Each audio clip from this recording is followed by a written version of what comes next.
All right, guys, welcome back to another episode of Limitless MD. I'm your host, Vikram Raya, and today I have another special bonus episode here. I'm going to have an excerpt of a live coaching call I've done with one of my coaching clients, Dr. Rusha Modi. And what we're going to do is we're going to talk about how to reframe when negative events happen in your life and how that you can reframe it into things that will help you achieve your destiny. We'll also talk about how to control your state, your story, and your strategy, and how that will help embolden your identity and actually uncover your true greatness.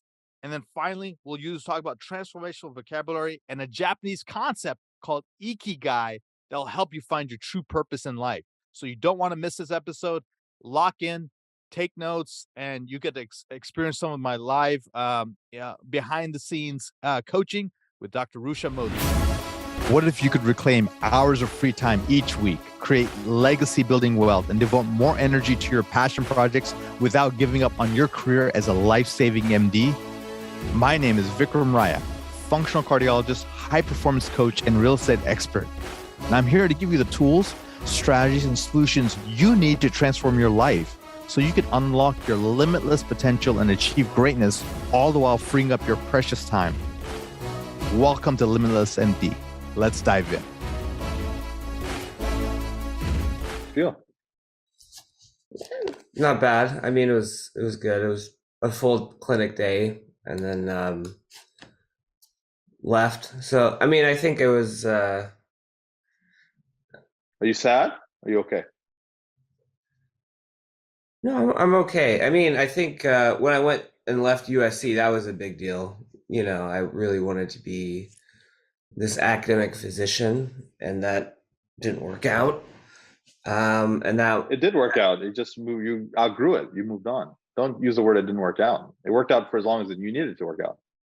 Okay, yeah, I like that. That's good. It worked out for the time that it wanted to. I thought that was going to be sort of the final destination for my career, but it was a transition. So that was an identity shift that, you know, took some time. It still has for a little bit. This was sort of like, you know, not nearly as bad. And not nearly as bad, or it was an interesting moment where you learned what you don't like and what you do like, and it helped inform your future destiny.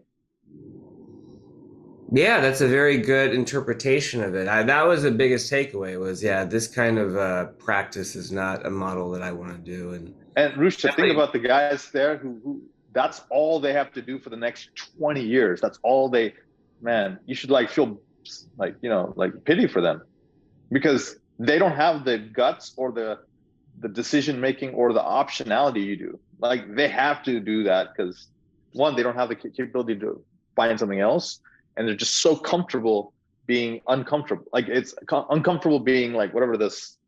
They're not happy. They're not like completely depressed. They're sort of that sort of generalized helplessness for the rest of their life. And you broke out of that. You should be popping open up Cristal today, bro. Oh, I mean, yesterday we celebrated. We had we definitely had takeout, and once the kids had some Halloween trick-or-treaters, we were definitely in a good mood. I was definitely really pumped up. Yeah. It was, so like you could say, hey man, it didn't work out for cardiology, or hey, I had a good 8 to 10 years of cardiology. I enjoyed it, but I was ready for the next chapter. Yeah. So I actually got an email from a buddy of mine who saw some of my stuff, med school. Mm-hmm. He sent me like a 2-page long email after we chatted for like 45 minutes. 2 pages, wow. All about this stuff. He's in neurology. He's in Rochester. He hates his job. He's the only breadwinner. He doesn't know what to do. He's tired of his employer. They're running him into the ground. He's burnt out. He's like, what do you think you can do for me? How do we figure this? So I'm like unofficially trying to help him out. And I was just like, Jesus, man, like, yeah, there's a lot of hurting docs out there. So yeah. You know what you should do, man? Just literally start doing these sort of, you know, like you've heard of Bar Rescue, that show, or like, you know, like the Prophet, where they go in. It's like some entrepreneur who's, you know, established, and he just goes and turns around businesses, turns around companies, turns around bars, restaurants, like restaurant rescue. So essentially, you're doctor rescue. You're literally going in there, going into their life, and maybe give them 45 minutes to an hour, and just essentially map out based on your deep understanding of that person. You map out, hey, here's some optionalities. Here's some ways to think about it. Here's different frameworks and lenses. Yeah. We try one of them on and let me know if this works. And then, hey, if you want to talk again, go ahead. And essentially, you can do soft coaching. Yeah, yeah. Then at some point, they're going to be like, dude, this is amazing. And then, hey, look, if you want to do this more officially, this is what it looks like. Yeah. But don't even, it's so soft that they come to you asking, hey, dude, I want this like consistently. Yeah. I like no, I think I'm gonna go on. It's fun though. And for whatever reason, it's a lot easier fixing somebody else's problem. It seems so obvious what it's like. Well, of course, this is what you got to do. This is how you break it down. But I'm a show when it comes to my own stuff. So, but that's maybe how coaching is. Oh, wait. You're not you're not that. You've had a lot of your models of the world shifted, changed. Yeah. You've expanded. You're more open, and though you're deeply intellectual, you've become you've picked up a sense of something else, like some intuition, some keen insights, pattern recognition, and you combine that with your deep intellect. And so I think you've become something more. I definitely feel like there's been a big mindset shift. I think I was really skeptical of some of that stuff, but I realized that that's a competitive advantage now in a way that I think I didn't realize before. One of the things I'm most proud of is your unique awareness, and I like that how you don't just take everything in. You challenge and question, which is appropriate. And before you would stay in that stage, but now you're like, if it fits, you're willing to take it in, right? There's that filter. Some people have a very thick filter where nothing gets through. Some people have a very thin filter where they get brainwashed. No. You've probably had a little thicker, but now it's gone down to like more of a medium filter where, as long as it's legitimate and you can help you and it doesn't hurt anybody else and you can optimize your life, you'll finally ingest it, take it in, and use it. That was the biggest thing that I thought made sense to me was the measure of a belief or an action step is solely based on, does it empower you and put you in a better position to act forward on your goals, as opposed to if it meets some intellectual sort of whatever criteria. And that really means that, yeah, you can choose things that are empowering, beliefs, mindsets, actions, paradigms, and not have to worry so much about like, is it technically true in every scenario? That's like the bias towards action, the bias towards, rational optimism that I think very successful people have that I'm starting to learn. Yeah. There's a good terminology I like. It's called contrarian optimist. Yeah. Where you're not contrarian for the sake of being contrarian. You're contrarian meaning you think differently, think outside the box, potentially think against, but you're not. It's not a negative slant. It's actually a positive slant. Yeah. So the other cool thing I've noticed is when I'm rereading some of the greats, like when I listen to Tony Robbins now, when I listen to Joe Dispenza, when I'm listening to Naval Ravikant, I used to just take everything they're saying as like gospel, and I'm like, you know what? I agree with 80% of what they're saying. 20%, you know what? From my own experiences, I don't think that's true anymore. Well, that's not true for me. And it's cool. Now I'm starting to become a little more selective and, if I had to choose between not listening to them or listening to them wholeheartedly, I'd say listen to them wholeheartedly. But now there's a third option. It's listening to them. Like you should take, I don't know, 75% of what I'm saying and like, yeah, this makes sense. And I'll use it. Maybe 80%. But the extremes are 0 or 100%. Doesn't, as you move forward, you're like, you know what? I like 65% of what Raya says. I like 35% of what Tony Robbins says. I like 25% of Naval. And then I'll take a little bit of my own Rusha Modi strategies. And so you should, like this 3 eyes thing, like whenever I start coming up with my own frameworks, I name it and I do it, and then I actually use it so often that I feel like it's almost like a maxim.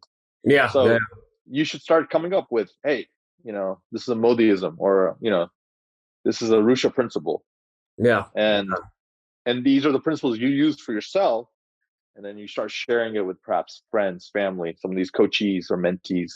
Yeah. That'll be definitely the next step in the career platform that we'll probably launch once the kit comes. So yeah, I'm looking forward to that. Let me share with you where you need to go with this. It's a Japanese word. What is it called? Ikigai. Yeah.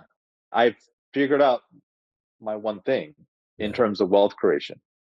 Real estate will get me to my 100 million, even if I do zero other things on the side. So I have my W-2 income, which was cardiology, right? Then I had my portfolio income, which was stocks and all that. Then I moved into my passive income, right, which was investing in real estate.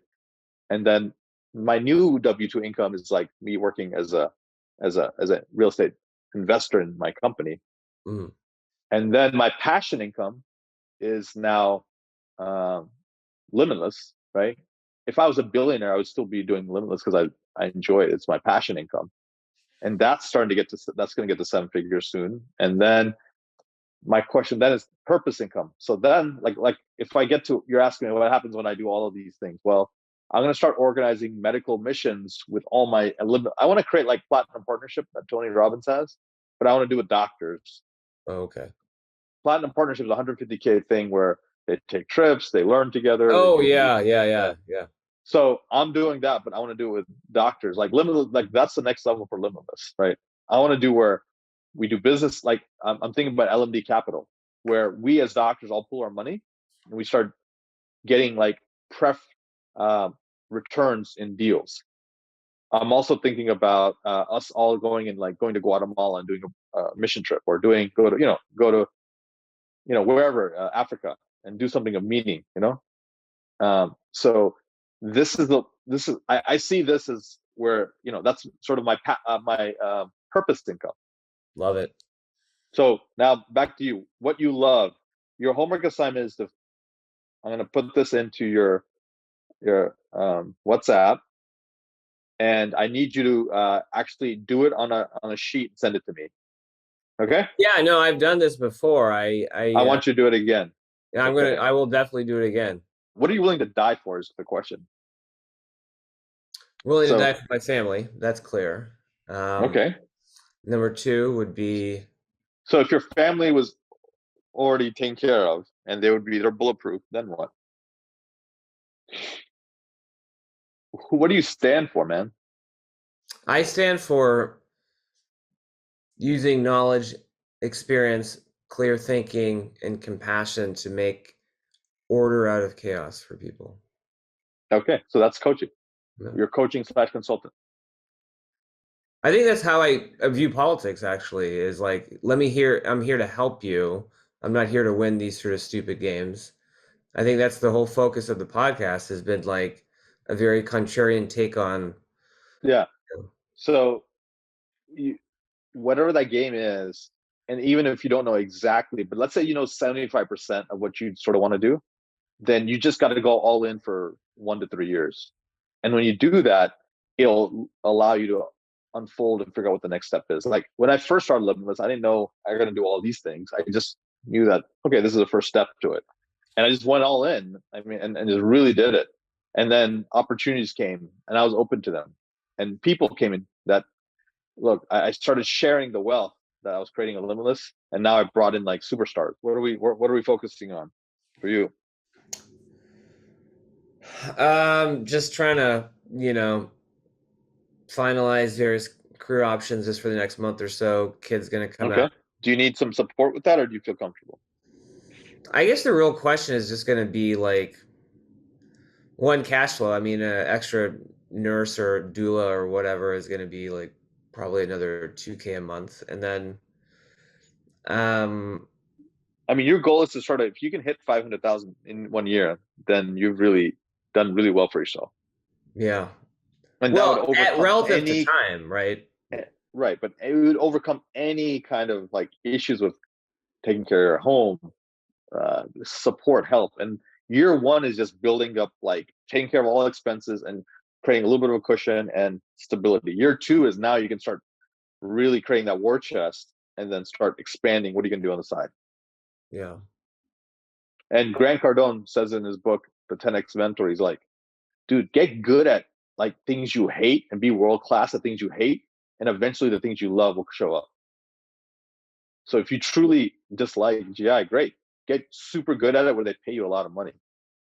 But he's talking about industries where you can control your own rate. No. He couldn't do that in healthcare as a clinician if he's getting Medicare, because his rate's out of his control. I mean, there's only so many patients. No, it's not. He's not talking about. He was his first job where he really blew up was when he was a used car salesman. Yeah. Working for somebody. He was a W-2. It was just commission. Yeah, but you can get more and more commissions, right? Right. Well, you can it doesn't matter how much. It's not. He was world class at it because he just devoted his energy toward it. You can be world class at GI and make $500,000. That could probably be what he made as a used car salesman. It doesn't matter. But the problem is you dislike it, and you let everyone know you dislike it, and your quality suffers. He dislikes it. He puts a smile on his face, and he crushes it. So then it enabled him to open other doors. That's the difference between the two of you. You both dislike the same thing you guys are doing. Yeah. He's figured out a better way where he knew this was a stepping stone, and you're just pissed off. Yeah. I'll give you that. So stop being pissed off and use it as a stepping stone to what you want to do. He's just saved and then deployed into real estate. That was the play, or no? I mean, the guy's done. He fails more than you. You don't fail that much. Like you fail rarely. You fail maybe, if you can call it a failure, leaving one job to another. Now leaving this second. So you've had maybe 2 failures in your life. Oh, I've had. He's more. had like I've had more. No, I mean like in the recent times, he's had 500. But you fail quickly, fail early, fail often, fail forward, right?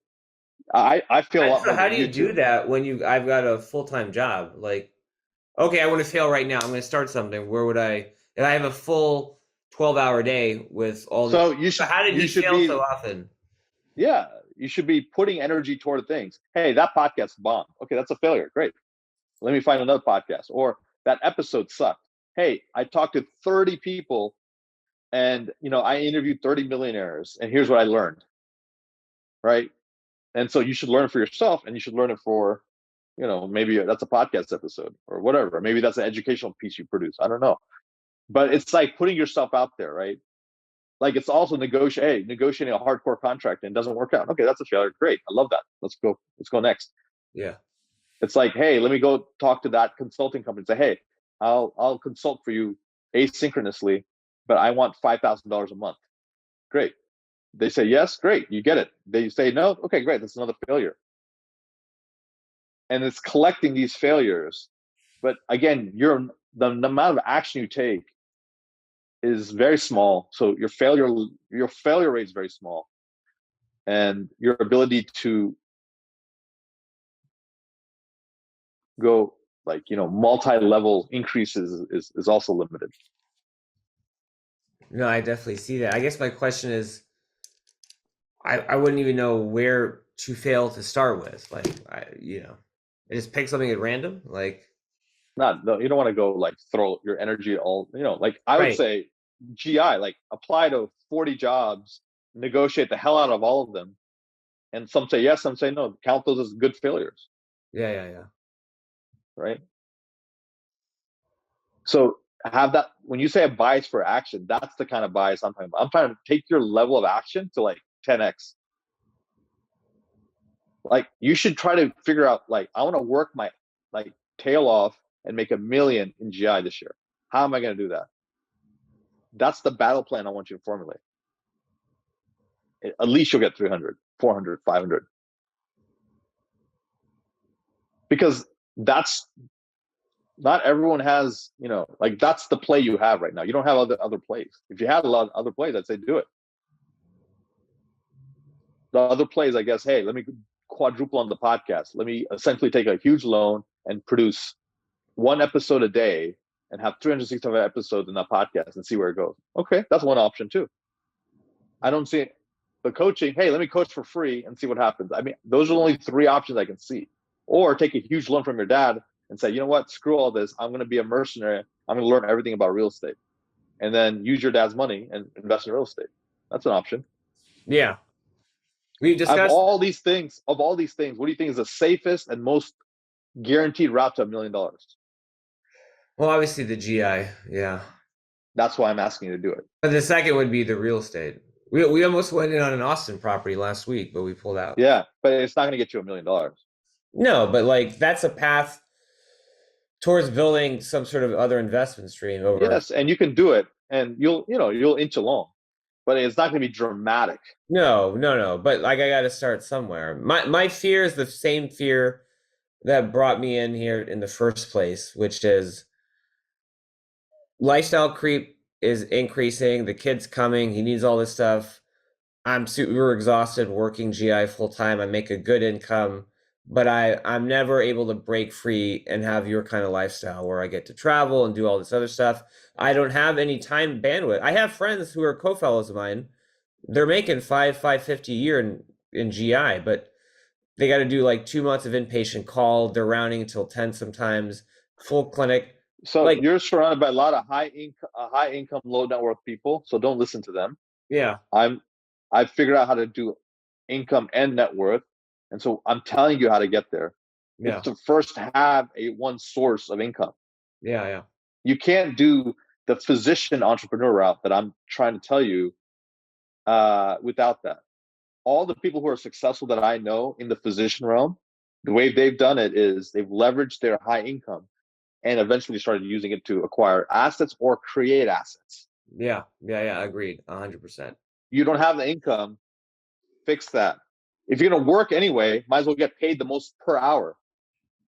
Go out there, fly out there, fast track the application, and get started there. And whoever brought you that opportunity, say, "I want more of these kind of opportunities." Start earning income right away, bro. Yeah. It literally would change your whole lifestyle. I mean, you'll feel good. You'll have like ability to think. Okay. And then this is just the plan forward until the second income stream comes in next couple of years. Locum. Yeah. I mean, if all you do is just take, let's say you're a GI for the next 5 years, but you end up taking 50% of your income and investing in real estate. That's a winning strategy. Live below your means, invest 50% of your money into real estate. That's good. That's going to be fine. That'll be a very good strategy. And then when you're ready to start backing off, you want to do whatever that thing is. But until you prove to me you have another idea and you have a business plan, GI is your thing. You haven't proven to me anything else yet. You've never even presented me a business plan. So present me a business plan when you do the Iki, whatever that thing is, Ikiju, that Japanese thing.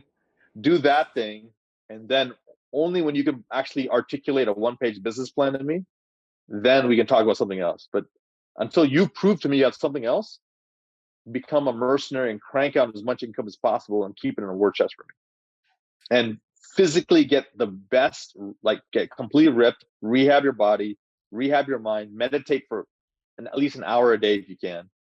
Going to rehab right after this, so. Yes, rehab your body, rehab your mind, journal.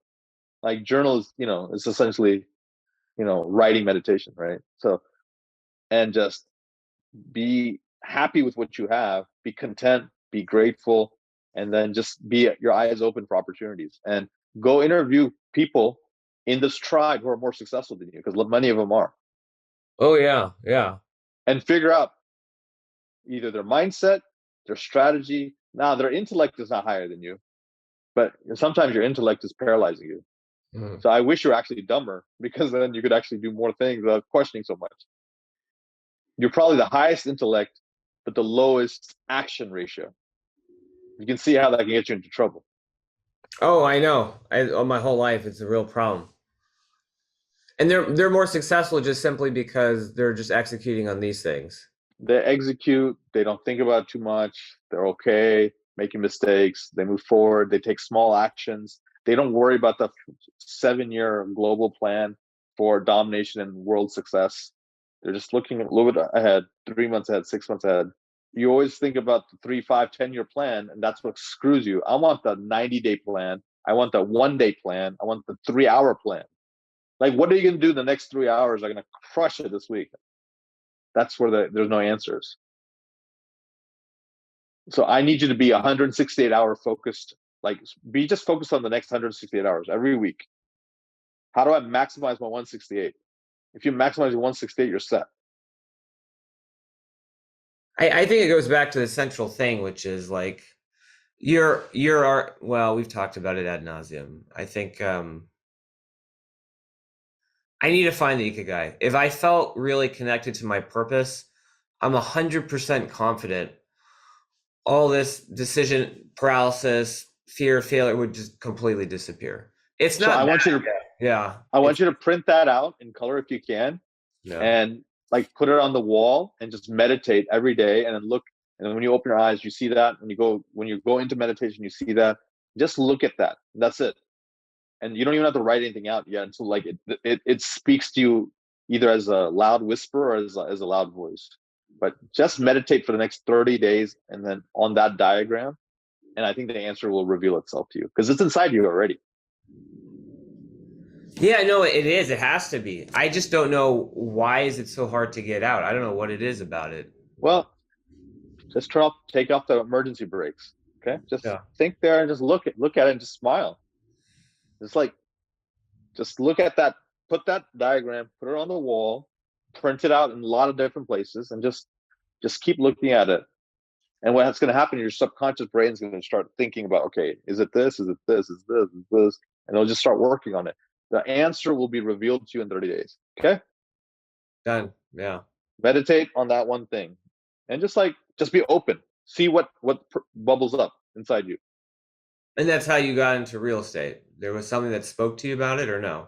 No, you know me, man. I have a pretty good gut intuition. And so if something speaks to me, like I read Elon Musk's autobiography. Within 3 months, I bought the Tesla in 2016. No one had Tesla back then. Yeah. It was the most expensive car I ever bought. People thought I was crazy, you know. But I was like, dude, this guy, he's the future. I should have bought the stock, but I ended up getting the car, which is still cool. It's fine. Yeah. I read Rich Dad Poor Dad, and then when I read the Cash Flow Quadrant, I knew that real estate made total sense. So I just knew I needed to get involved in it. And then, when I listened to this guy Dave Lindahl come speak, he talked about multifamily. I'm like, oh my God, this makes total sense. And so my subconscious bookmarked that, and I wasn't ready yet. And then 2 years later, I went back to that guy, and he taught me how to do multifamily. And then what else? Coaching. Like, I've been flirting with it for a while, and then suddenly, when I decided, I read this book, Prosperous Coach by Rich Litvin, and I was like, oh my God, good book. Yeah. This is what I'm meant to do. Because I've been doing this unofficially for years. I should just make it official. And I knew I wanted to charge a high amount and like be like a premier coach. I don't want to be like just a casual, like fly by night joker, like I want one coaching session with me to like blow people's minds. So how do I do that? So I just, so this is like books, moments, things just speak to me, and I don't question it. I sort of say like, okay, let's just go, take it and go. Now, I knew for years I wanted to create this East-West clinic with Vitology, and I did it, and I was passionate about it. But then there's always resistance when I was doing it, and it was because I had competing interests. I wanted to have a physical clinic where I really use all this science, technology, functional medicine, East-West. But I also wanted to travel and go to meetings for real estate. I also wanted to I wanted to be free, and so being clamped down and doing the clinic, but then also being free, I was not in value. My value hierarchies were not in alignment.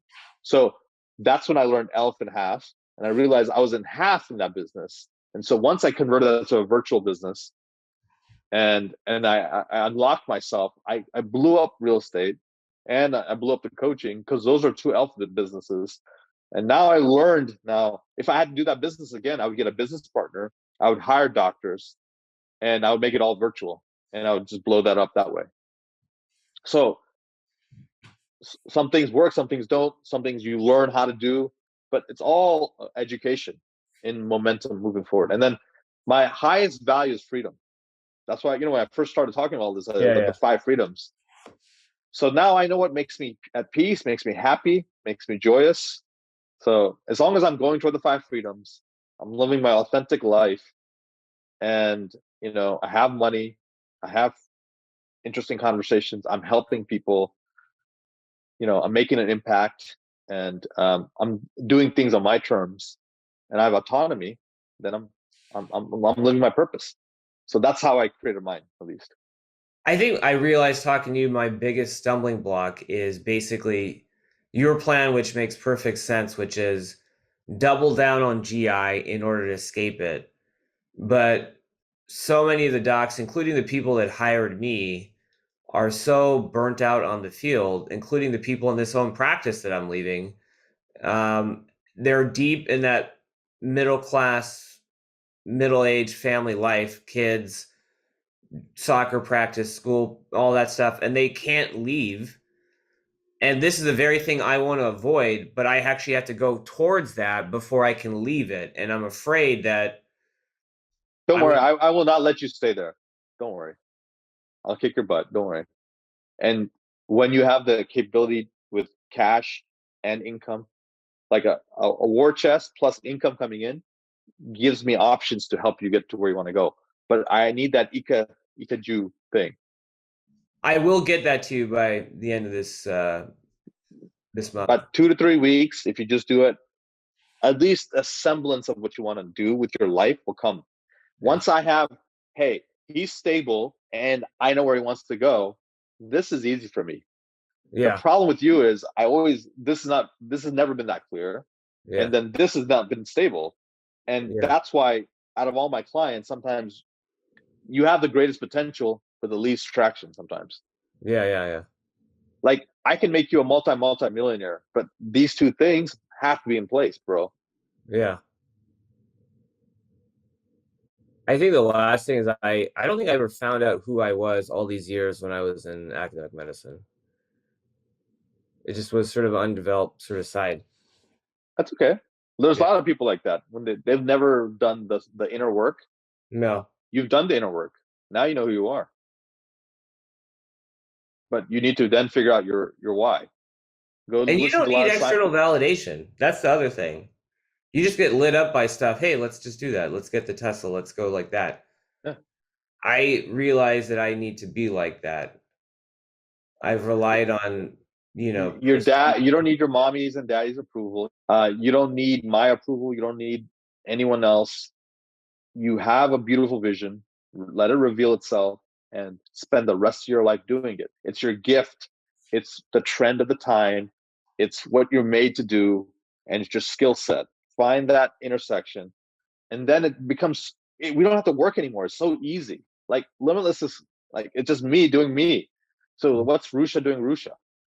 So another way is like, hey, if I gave you, $790 million and I wired it to your Bank of America account, what would you do after a year of partying, paying off debt, reading all the books, meeting celebrities, doing whatever else you want to do? What would you do in year 2? After someone gave you a $790 million check, what would you do in year 2? Because I know in year 1, we would all like get out of our systems. Yeah. But year 2 is the interesting part. Now what? It's a good question. Okay, bro. Love it. I'll talk soon. Yeah. Okay, man. Thank you so much for listening to this episode of Limitless MD. If you found value from this episode, I encourage you to share this episode with a friend and let me know by leaving a review. For more information, make sure you check out the links in the show notes below or simply visit vikramraya.com. So until next time, my friends, be phenomenal.